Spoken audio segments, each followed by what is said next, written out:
ഈശോയുടെ കുഞ്ഞല്ലേ, believe this. നീ ഇപ്പോൾ കടന്നു പോകുന്ന ഈ ഇരുട്ടിൽ, നീ ഒറ്റപ്പെട്ടു പോകുന്ന ഈ രാത്രിയിൽ, പ്രതീക്ഷയില്ലാത്ത ഈ പകലുകളിൽ, പ്ലീസ് ബിലീവ്. നിനക്ക് വേണ്ടി ഈശോ എഴുന്നേക്കൂടാ, നിനക്ക് വേണ്ടി എഴുന്നേക്കുന്നു, നിന്നോട് കരുണ കാണിക്കും കൊച്ചേ. നിന്റെ വെറുതെ വിടാമൊന്നും പോകുന്നില്ല. നിന്നെ ഈ സങ്കടത്തിൻ്റെ ഈ പട്ടുകോഴിയിലേക്ക് ഇട്ട് ഒരു കല്ലും എടുത്ത് വെച്ച് നിന്നെ മൂടിക്കളയുന്നതാണ് നീ കരുതുന്നത്.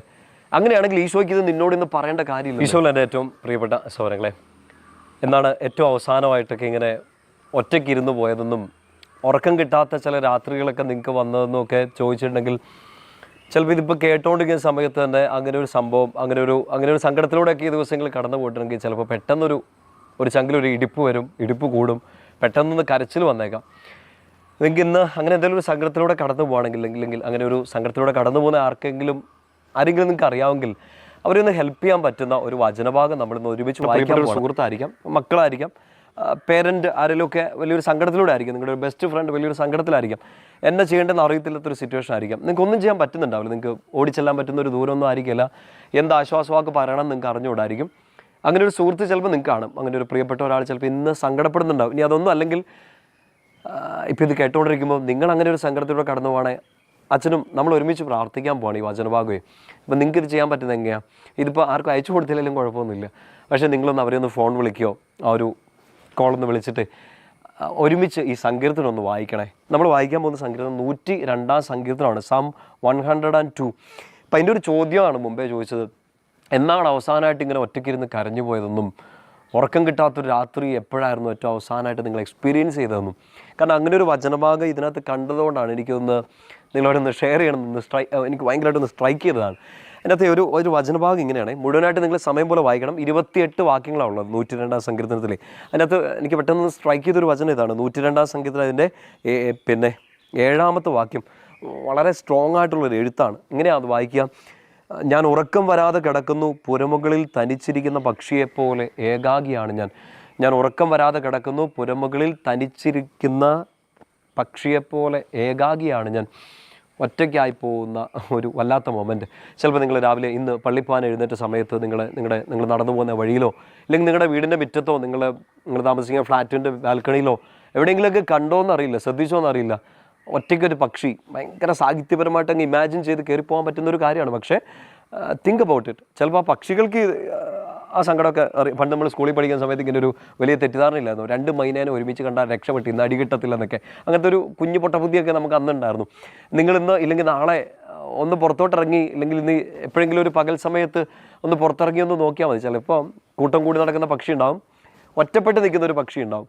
നമുക്ക് വിഷ്വലൈസ് ചെയ്ത് ഇമാജിൻ ചെയ്ത് അങ്ങ് കയറിപ്പോകാം. പക്ഷേ ആ പക്ഷീനെ ഒന്ന് തപ്പി നോക്കണ്ടേ. ചിലപ്പം ഇപ്പോൾ കേട്ടുകൊണ്ടിരിക്കുമ്പോൾ നിങ്ങളായിരിക്കും ഉറക്കം കിട്ടാത്ത പുരമുകളിൽ ഒറ്റയ്ക്കിരിക്കുന്നൊരു പക്ഷി നിങ്ങളായിരിക്കാം, ഇല്ലെങ്കിൽ നിങ്ങളുടെ ഒരു പ്രിയപ്പെട്ട ഒരാൾ അങ്ങനെ ഉണ്ടാവാം. അങ്ങനെ ഒരാൾക്ക് ഒരു പക്ഷേ ഏറ്റവും ശക്തിയായിട്ട് മാറാൻ പറ്റുന്നൊരു കാര്യം ഇതായിരിക്കണം. തീർച്ചയായിട്ടും കർത്താവിൻ്റെ വചനത്തിൻ്റെ ആ ശക്തി നമ്മൾ ചിലപ്പോൾ വായിക്കുമ്പോൾ ചിലപ്പോൾ നമുക്ക് പിടിയിട്ടില്ല. പക്ഷേ നിങ്ങളൊന്ന് പറഞ്ഞു നോക്കിക്കേ, അത് അവരോടൊന്ന് പറഞ്ഞു നോക്കിക്കേ. നമുക്ക് നീ സാരമില്ലടി എന്നൊക്കെ പറയുന്ന ചുമ്മാ കുഞ്ഞു വാക്കുകളേക്കാളപ്പുറം ഈശോയുടെ ജീവനുള്ള വാക്കാണ്, എഴുന്നേൽപ്പിക്കാൻ പറ്റും. നിങ്ങൾക്ക് വേറെ ഒന്നും ചെയ്യാൻ പറ്റുന്നുണ്ടാവില്ല, but please help them with the word of God.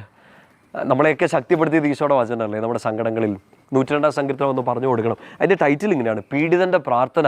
ആ പീഡനം എന്ത് തന്നെ ആവാം, ഒരു ഫിനാൻഷ്യൽ ക്രൈസിസ് ആയിരിക്കാം, ഇന്ന് പരീക്ഷ തോറ്റുപോയ ഒരാളായിരിക്കാം, ഒരു ഇൻ്റർവ്യൂ ഇപ്രാവശ്യവും കിട്ടാതെ പോയ ഒരാളായിരിക്കാം, വിസ വരുമെന്ന് കരുതി കാത്തിരുന്ന ഒരാളായിരിക്കും, ഇന്നും വന്നിട്ടുണ്ടാവില്ല, പ്രിയപ്പെട്ട ഒരാൾ ഇന്നെങ്കിലും വിളിക്കുമെന്ന് കരുതിയിരിക്കുന്ന ഒരാളായിരിക്കാം. പീഡനം പലതരത്തിലാണ്. നമ്മൾ അനുഭവിച്ചുകൊണ്ടിരിക്കുന്നതിന് വലുതായിട്ടൊക്കെ കാണും. പക്ഷേ ചിലപ്പോൾ ചിലരുടെ സങ്കടമൊക്കെ കേൾക്കുമ്പോൾ ഇതൊക്കെ ഒരു വേദനയാണോ, ഇതൊക്കെ ഒരു ഇഷ്യൂ ആണോ എന്നൊക്കെ നമ്മൾ പറയും. പക്ഷേ every one has their own pain. അത് അവരുടെ ഏറ്റവും വലിയ സങ്കടമാണ്. നമുക്കിതൊക്കെ ഒരു നിസ്സാരമല്ലേ എന്ന് കരുതുമ്പോൾ അവരുടെ ജീവിതത്തെ മുഴുവൻ ശ്വാസം മുട്ടിക്കുന്ന ചിലപ്പോൾ സങ്കടങ്ങളായിരിക്കും അവർ കടന്നു പോകുന്നത്. എന്തു തന്നെ ആവട്ടെ അവരോടൊന്ന് പറഞ്ഞു കൊടുക്കും. ചിലപ്പോൾ ഒരു ആത്മീയ സംഘർഷമായിരിക്കാം, ഇന്നും പ്രാർത്ഥിക്കാൻ പറ്റാഞ്ഞവരുണ്ടാകാം, ഇന്നും ഒഴിവാക്കണം എന്ന് ആഗ്രഹിച്ച ആ പാപം വീണ്ടും ചെയ്തു പോയവരുണ്ടാകാം, പീഡിപ്പിക്കപ്പെട്ട് നിൽക്കുകയാണ്. ഒരുപക്ഷെ ഒരു വെർബൽ അബ്യൂസിൻ്റെ ഇരയായിട്ട് ഇന്ന് നിൽക്കുന്ന ഒരാളായിരിക്കാം, പൊട്ടിക്കരയുന്ന ഒരാളായിരിക്കാം, കാലെടുത്ത് വെച്ചൊരു വലിയ നില കെട്ടിടത്തിൻ്റെ മുമ്പിൽ നിന്ന് കാലെടുത്ത് താഴേക്ക് വെക്കാൻ ഇങ്ങനെ നിൽക്കുന്ന ഒരാളായിരിക്കാം. ആ ആളെ വിളിച്ച് ഒന്നും പറയാൻ അറിയത്തില്ലെങ്കിലും ഈ സങ്കീർത്തനം ഒന്ന് ഒരുമിച്ച് പ്രാർത്ഥിക്കുക. 102 സങ്കീർത്തനത്തിൻ്റെ ടൈറ്റിൽ മുമ്പേ പറഞ്ഞ പോലെ പീഡിതൻ്റെ പ്രാർത്ഥന എന്നാണ്. അത് എന്ത് തരം പ്രാർത്ഥനയാണ്, എന്ത് തരം സങ്കീർത്തനമാണെന്ന് അവിടെ എഴുതി വെച്ചേക്കുന്നത് ഇങ്ങനെയാണെന്നറിയോ? നിങ്ങളുടെ ബൈബിൾ എടുത്ത് വായിച്ചു നോക്കിയേ. അവശനായി കർത്താവിൻ്റെ മുമ്പിൽ ആവലാതി ചൊരിയുന്ന പീഡിതൻ്റെ പ്രാർത്ഥന. And that makes all the difference. നിങ്ങളും ഞാനും ഒക്കെ ഇങ്ങനെ സങ്കടപ്പെട്ട് പലരുടെ അടുത്ത് നമ്മൾ പീഡിപ്പിക്കപ്പെട്ടപ്പോൾ, നമ്മൾ വേദനിച്ചപ്പോൾ, നമ്മൾ ആരും കൂടെ ഇല്ലെന്ന് കരുതി ഒറ്റപ്പെട്ട പക്ഷിയെപ്പോലെ മരത്തിൻ്റെ മുകളിലോ ടെറസിൻ്റെ മുകളിലോ ഒക്കെ നിന്ന്, ഇല്ലെങ്കിൽ ഒരു മുറ്റത്ത് ഇങ്ങനെ നിന്ന് കരഞ്ഞു പോയപ്പോൾ, ഒരു മൈതാനത്തിൽ കോരിച്ചൊരിയുന്ന മഴയത്ത് ഇങ്ങനെ ഒറ്റയ്ക്ക് നിന്ന് പോയപ്പോൾ നമ്മളും ഈ സങ്കടമൊക്കെ ആരോടെയൊക്കെ പറഞ്ഞു കാണും. ഇത് കേൾക്കണം എന്ന് ആഗ്രഹിച്ചിട്ടുണ്ടാകും, ഒരാൾ പോലും ഉണ്ടായില്ല.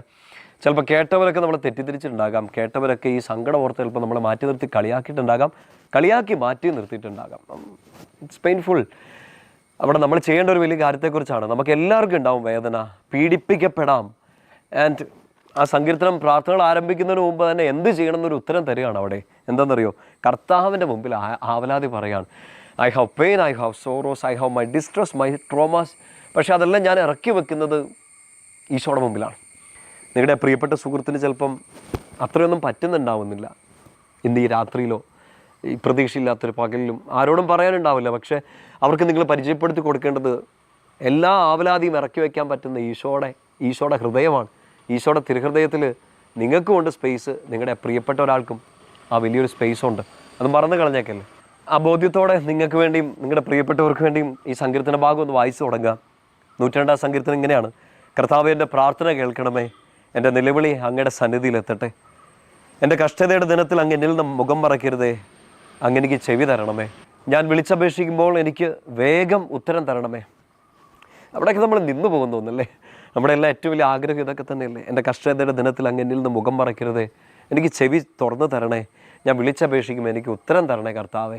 സങ്കടത്തിൽ നമ്മുടെയൊക്കെ പ്രാർത്ഥന ഇത് തന്നെയാണ്. പീഡിതൻ്റെ പ്രാർത്ഥന എന്നല്ല, നമ്മുടെയൊക്കെ പേരെടുത്ത് വിളിച്ച് ഇതെൻ്റെ പ്രാർത്ഥന എന്നൊക്കെ നമ്മൾ പറയണം. 4-ാമത്തെ വാക്യം ഇങ്ങനെയാണ്. 3 ബാക്കിയുള്ള കാര്യങ്ങളൊക്കെ ഒരുമിച്ച് പിന്നീട് ഒന്ന് വായിക്കണേ. 4-ാം വാക്യം: എൻ്റെ ഹൃദയം പുല്ലുപോലെ വാടിപ്പോകുന്നു, ഞാൻ ആഹാരം കഴിക്കാൻ മറന്നു പോകുന്നു, കരഞ്ഞ് കരഞ്ഞ് ഞാൻ എല്ലും തോലുമായി. നമുക്ക് അതൊന്നും എക്സ്പ്ലെയിൻ ചെയ്യാൻ പറ്റില്ല. ചിലപ്പോൾ നമ്മളിങ്ങനെ ആൾക്കാരെയൊക്കെ കണ്ടിട്ട് ഇങ്ങനെ പറയില്ല, എടാ എല്ലായിടത്ത് കഴിക്ക്, നീ എന്നെ ഒന്നും കഴിക്കുന്നില്ല, ഇങ്ങനെ ഒന്നും ഇങ്ങനെ കുരഞ്ഞു പോയി എല്ലും തോലുമായിട്ടൊക്കെ ഇരിക്കണം എന്നൊക്കെ നമുക്കിതൊക്കെ പറഞ്ഞുകൊണ്ടിരിക്കുക. അവരോട് അനുഭവിച്ചുകൊണ്ടിരിക്കുന്ന നിങ്ങൾക്ക് ചിലപ്പോൾ ഇത് മനസ്സിലാവും. ഭക്ഷണം കഴിച്ചിട്ട് വായിലോട്ട് എടുത്ത് വെച്ചിട്ട് താഴോട്ട് ഇറങ്ങണില്ല. എല്ലാവരും വന്ന് ചോദിക്കുന്നുണ്ട്, പ്രിയപ്പെട്ടവരൊക്കെ, നീ എന്നെ ഇങ്ങനെ വാടിക്കുറഞ്ഞിരിക്കുന്ന, എന്നെ ഉണങ്ങിപ്പോയേ, ഒന്നും കഴിക്കുന്നില്ലേ, ദേഹത്തന്നെ ഒന്നും പിടിക്കുന്നില്ലേ, മൈൻഡ് ഓക്കെ അല്ലേ എന്നൊക്കെ ചോദിക്കുന്നുണ്ടാവും.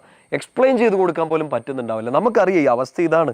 എൻ്റെ ഹൃദയം പുല്ലുപോലെ വാടിപ്പോകുന്നു, ഞാൻ ആഹാരം കഴിക്കാൻ മറന്നു പോകുന്നു, കരഞ്ഞ് കരഞ്ഞ് ഞാൻ എല്ലും തോലുമായി. ഈ സങ്കടം അത്രയും വലുതായിരിക്കും. നമുക്ക് ചിലപ്പം ഇപ്പോൾ ആൾക്കാരെ നോക്കിയിട്ട് ഇങ്ങനെ പറയും, ഇവനെല്ലാം വല്ലതും എടുത്ത് കഴിച്ചാൽ തന്നെ എന്തായാലും പരീക്ഷ തോറ്റു, വല്ലതും എടുത്ത് കഴിക്കടാ എന്നൊക്കെ നമ്മൾ പറയും. You don't know their pain. അവരിരുന്ന് കരയട്ടെ കുറച്ച് നേരം എന്നൊക്കെ പറഞ്ഞ് ശരിക്കും അവരെ ആ സ്വാതന്ത്ര്യത്തിൽ വിടുന്നതായിരിക്കും കുറച്ച് നല്ല. പക്ഷേ ആ കരച്ചിൽ കുറേ നേരം ഇരുന്നാൽ, അവരങ്ങനെ വാടിത്തളർന്നിരുന്നാൽ ചിലപ്പോൾ ടോട്ടലി ഡൗൺ ആയിപ്പോവും. അവരെ പിടിച്ച് എഴുന്നേൽപ്പിക്കണം. അതിനുള്ള വലിയ കാര്യമായി ഈ 102-ാം സങ്കീർത്തനത്തിൽ കർത്താവിൻ്റെ ഹൃദയം അവർക്ക് വേണ്ടി നിങ്ങളൊന്ന് തുറന്നു കൊടുക്കുക.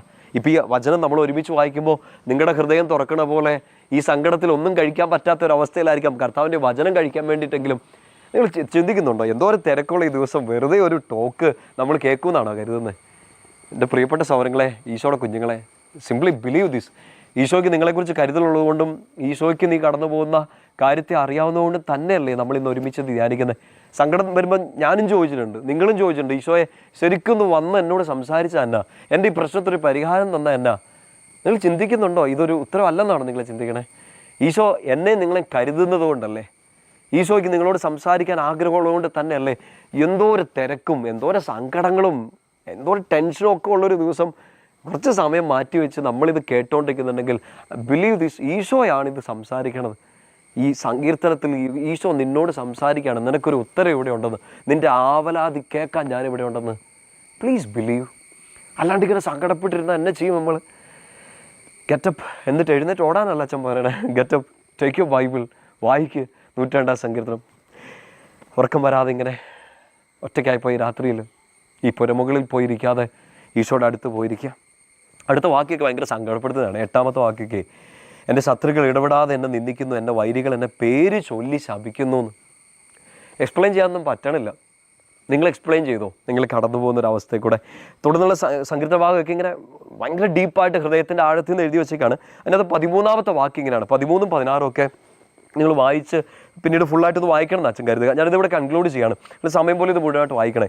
13-ാമത്തെ വാക്യമൊക്കെ 16-ാമത്തെ വാക്യം മെയിൻ ഇതിൻ്റെ ഒരു ഫോക്കസാണിത്.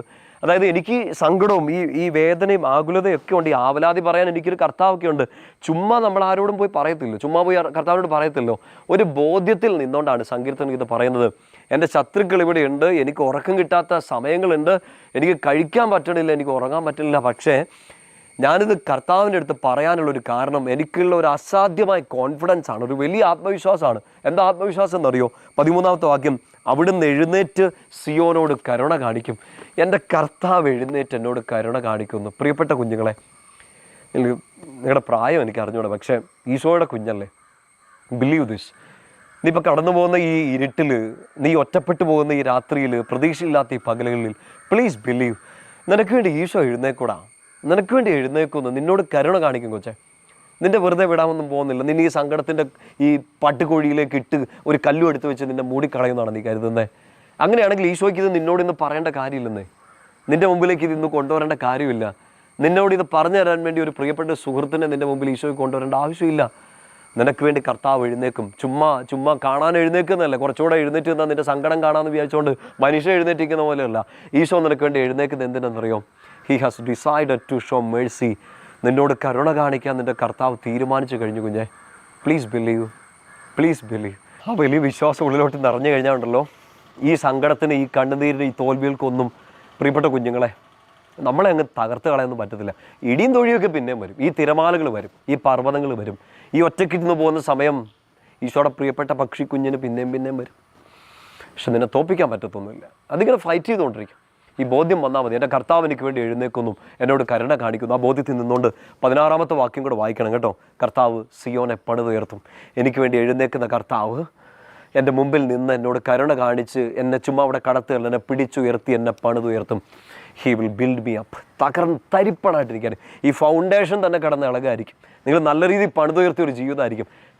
ടിം പെട്ടെന്നൊരു പ്രഭാതത്തിലായിരിക്കും ഒരു അശനിപാതം പോലെ, ഒരു ദുഃഖത്തിൻ്റെ ഒരു പെയ്ത്തൊഴുക്ക് പോലെ വന്ന് ഇതെല്ലാം കൂടെ തവിട്ടുപൊടിയാക്കി കളഞ്ഞത്. അവൻ നിന്നെ പണിതുയർത്തും. 17-ാമത്തെ വാക്യം കൂടെ ഇങ്ങനെയാണ്, അഗതികളുടെ പ്രാർത്ഥന അവിടുന്ന് പരിഗണിക്കും, അവരുടെ യാചന നിരസിക്കത്തില്ലെന്ന്. നിനക്ക് ഇപ്പോൾ സഹായിക്കാൻ വേറെ ആളില്ലെന്ന് പറഞ്ഞ് നീ സങ്കടപ്പെടുകയല്ലേ? ഒരു അഗതിയുടെ അനുഭവത്തിൽ ടോട്ടലി ലോൺലി ഡെസ്പറേറ്റ് ആയിട്ട് ഇങ്ങനെ ഒരു സീറോ ലൈഫിൽ നിൽക്കുകയാണ്.